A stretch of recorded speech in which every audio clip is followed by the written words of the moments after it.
Hello everybody. I am going to answer a very simple question today.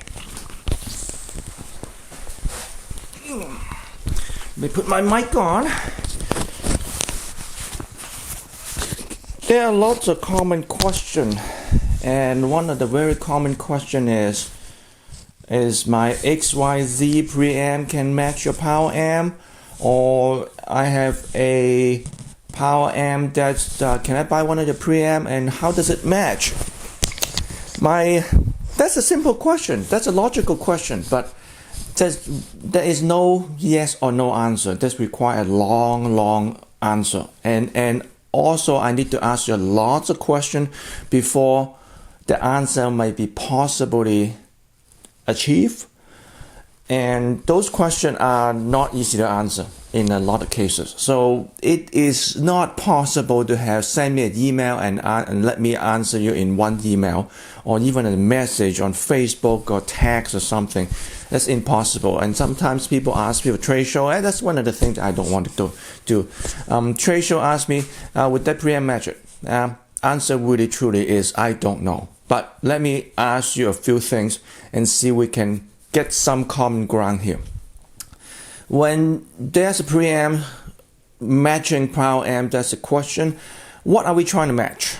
Are we trying to match with the logo? We're trying to match with the brand name, or we trying to match with the sound of the two components, or the designer, or some of them are just irrelevant. And one of the word I'm misunderstanding number is the input sensitivity of a power amp. It really doesn't give you a big picture.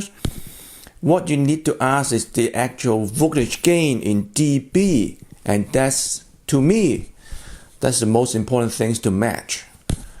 Beside the sound, beside the sound signature or the quality, that is personal. That is more a subjective things, but the gain of the amp and the gain of the preamp, in fact, is the overall gain of the system is what most people should consider matching, including the sensitivities of the speaker. Speaker is passive, so that would be sensitivities to consider, and the rest of the upper chain components are all active, so there will be voltage gain.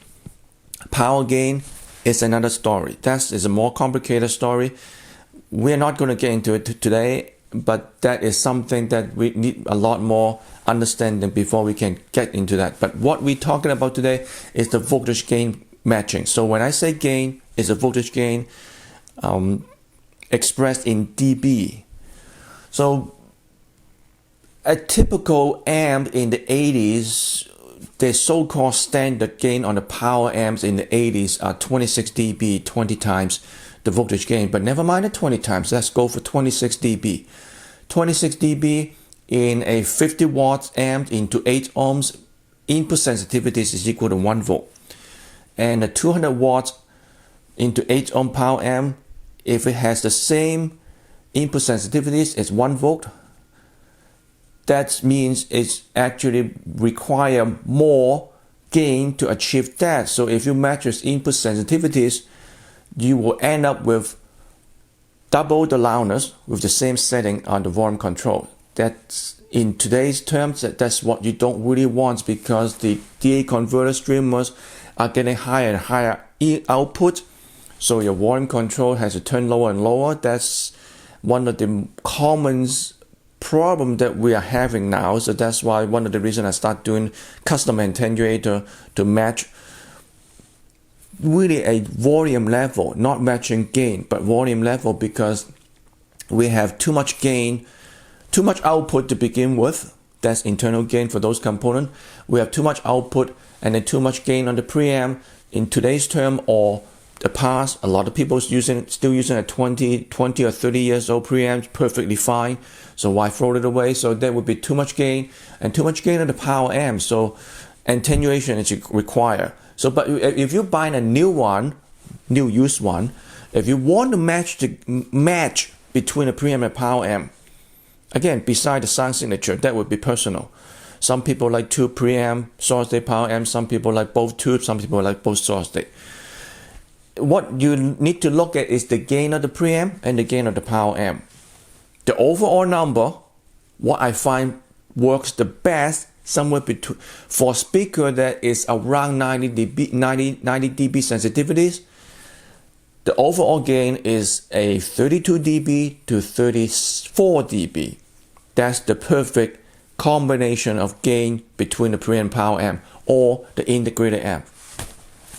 Assuming the volume control itself is mechanical or motorized mechanical, not digital, digital volume control can go down to about 100 dB attenuation at the lowest step, but we still have a lot of mechanical volume control out there, and they usually effectively go down to 60 dB, and anything lower than 60 dB are fairly mismatched or not accurate. So we can only go down to 60 dB, and the gain figure I gave you, 32 dB to 34 dB gain of combined gain or integrated amp single gain, is perfect for the 60 dB attenuator. That means that's just assuming your DAC is a standard 2-volt output. I haven't even get back to the source and how loud it is. So to match preamp and power amp, there were common misconceptions. Before I get into the gain issue, there's a lot of people thinking about electrical output impedance matching input impedance of the power amp. Does it really matter? Personally, no, because we're not talking transmission line. There are companies that are actually trying to match output impedance of the preamp to input impedance of the power amp. At 600 ohms out, 600 ohms in, you lose 6 dB of gain. But what's the point? We're talking about 1 or 2 meters, maybe 10 meters. I run this system from the phono stage to here. That's 7 meters long cable, 21 feet. That doesn't really make any difference if you match or not match. The points of so-called match between the impedance or output impedance of the preamp and the input impedance power amp is the lowest output impedance possible and the highest output impedance possible at the reasonable amounts, because if you get too high, you get noise. So anything between 10K to 50K, it's reasonable. I know tube amps sometimes go to 100K, but anything over 100K, you're starting to get a little bit noise at input, so that's defeat the purpose.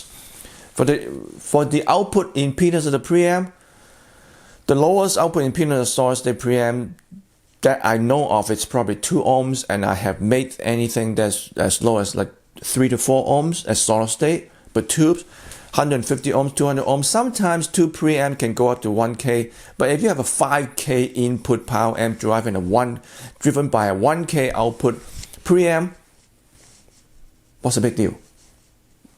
Some people will say I lose some high frequency. In order to lose high frequency, you need to have an extra really long cable and a very high capacitance on that cable. Where are you going to find one with 1 meters and 2 meters? That's something that you don't have to worry about. So the electrical impedance matching is settled. It's just, to me, doesn't matter if you're home use. If you're doing transmission line 1,000 feet long, that's another theory. That's not included in this video. But for home use, doesn't matter. Just hook it up. If it turn on, play music, it works. So back to the gain thing. The gain thing is more important to match, because if you have a 97 dB sensitivity speaker, horn loaded speaker, you don't want that much gain. In fact, you don't want that much power, but that's another topic. But you don't want that much gain. You really need about 25 to 30 dB instead of 32 to 34 dB. 25 dB is combined gain between the preamp power and is plenty. And if you have a DA converter that have higher output than 2 volt, sometimes too much. So when you buy a preamp and power amp, if you want to ask that question, does it match? Most of the time, you don't even have to ask that question, really.